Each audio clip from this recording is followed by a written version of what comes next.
बच्चों की शिक्षा में दोषी अभिभावक या टीचर। दोस्तों नमस्कार, मैं उमेश गौतम समग्र प्रदेश समाचार से बात करते हैं। कृष्णनगर में सरस्वती विद्यालय में गेट के बाहर एक बच्ची पड़ी थी और उसको पुलिस आकर कुलगामा थाने ले गई और मुकदमा कायम किया। अब बात करते हैं कहानी क्या है और कहानी का सच क्या है, दोनों पर आज बात करेंगे। तो बात करेंगे कि कहानी का सच पर आपको पहले पूरी कहानी बता दें। कृष्णनगर विद्यालय में एक छात्रा कुलगामा थाने में रिपोर्ट किया कि विद्यालय के शिक्षकों द्वारा मेरे साथ मारपीट की गई और स्कूल के बाहर ढोस दी गया और परीक्षा कहा कि टीसी लेके चले जाओ और मेरी फीस नहीं जमा है। पुराने प्राचार्य ने कहा था कि तुम्हें फीस देने की ज़रूरत नहीं। तो सवाल यह है कि जब प्राइवेट स्कूल थी तो पुराने प्राचार्य क्यों कहेंगे?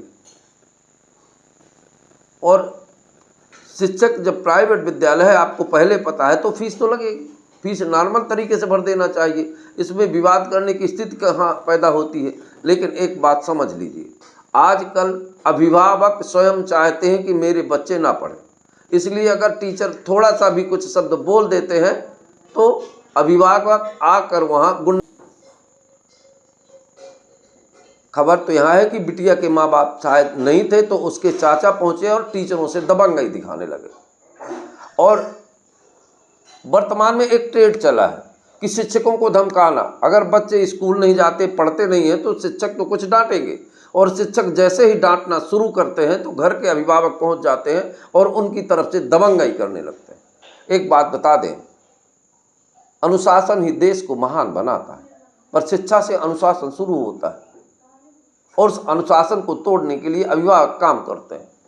तो एक बात बता दें कि अभिभावक शिक्षक के साथ नहीं गुंडाई कर रहे, अपने बच्चे की जिंदगी के साथ गुंडाई कर रहे हैं। ये बात हम आगे बताएंगे।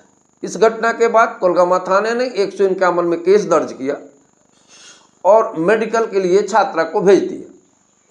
अब अगली कहानी, कुछ चुल्लबाज नेता यानी ASUI जो भी है, ये विद्यालय आंदोलन करने पहुंच गई। इन्हें ये पता नहीं है कि घटना क्या है, सच क्या है, झूठ क्या है। स्वयं को नेता साबित करने के लिए विद्यालयों को ये चुनते हैं। इन्हें यह नहीं लगता कि इसी विद्यालय में हमने एक विकल्प शिक्षा अध्ययन किया। खैर, इन्हें तो सच झूठ से मतलब नहीं है, आंदोलन करने से मतलब है। इनसे परिभाषा पूछ लिए जाए कि आंदोलन की परिभाषा क्या है, तो ये चुप्पी साध के रह जाएंगे। और ऐसे नेताओं को तो मैं बार बार कहूँगा कि ऐसे नेता जिनको सच्चाई पता ना हो तो कम से कम शिक्षा की गरिमा को तो ना खंडित करें। इतने बड़े भ्रष्टाचार होते हैं, इतनी बड़ी घटनाएं होती हैं, तब कहाँ सोते हैं आप? अब कहानी आगे आती है, सच उजागर आता है। आज दूसरे दिन एक वीडियो वायरल हुआ। उस वीडियो में देखा जा रहा है कि बच्ची आराम से गेट के सामने लेट जाती है। ना तो उसे कोई शिक्षक ने मारा, ना किसी शिक्षक ने डांटा। शिक्षकों ने अपने विद्यालय की फीस मांगी, इस वजह से विद्यालय के शिक्षकों को फंसाने की ये चाल चली गई। कहानी खुलकर सामने आ गई। उन आंदोलनकारी छात्रों को भी समझना चाहिए कि आप विद्यालय पर नेतागिरी करके नेता नहीं बनेंगे।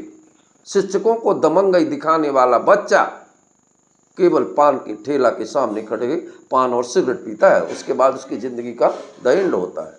क्योंकि गुरु के साथ जो अभद्रतापूर्ण बात करता है उसे कभी कुछ नहीं मिल सकता। अब बात बताते हैं, जब घर के अभिभावक अगर शिक्षक डांट देता है तो गुंडे बन के उसके साथ जाते हैं। उससे बालक को ये लगता है कि शिक्षक मुझे कुछ नहीं कर सकता, मेरे घर के मेरे पीछे खड़े हैं। उसके बाद शिक्षक भी ऐसे बालकों पर ध्यान देना छोड़ देते हैं, स्वतंत्र हो जाते हैं।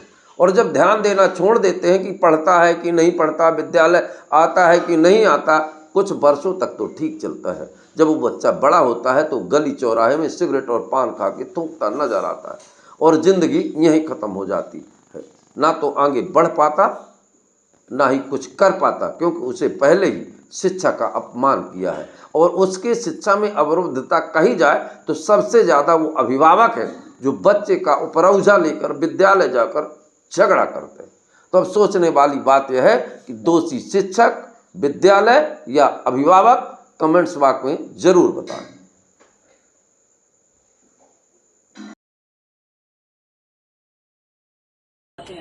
नहीं तो स्कूल के अंदर जाने न दिया जाएगा। कौन मना कर रहा है? कौन साहब मना कर रहे हैं? बताओ, कौन साहब मना कर रहे हैं? भैया आप मना कर रहे हैं? कौन मना कर रहा है? स्कूल प्रशासन। तो आप फिर अंदर क्या कर रहे हैं?